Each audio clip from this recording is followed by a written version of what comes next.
Hi, this is Dr. Travis with Ambiente Gallerie, and today I'd like to talk to you about sauna. Okay? Now, in the sauna category, there's two different types. There's the regular sauna that you typically think of when you go to the gym. This is the sauna with a single heat source. You'll see somebody pouring water on this to make the steam, right? And that's your typical Finnish sauna. Okay? Now there's a new type of sauna on the market, and it's an infrared sauna.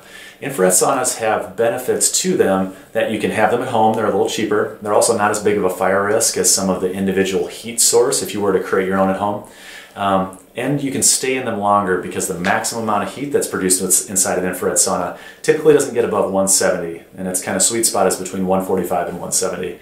That's compared to a regular sauna, which would get up to 190 to 200, which can be very intense heat. Okay. Now the fact that you can stay in them longer with an infrared sauna means you can get a greater therapeutic effect each time you use the sauna, and that's what it's all about. You want to save time. You want to save, make it convenient. Get the most out of each session. Thank you.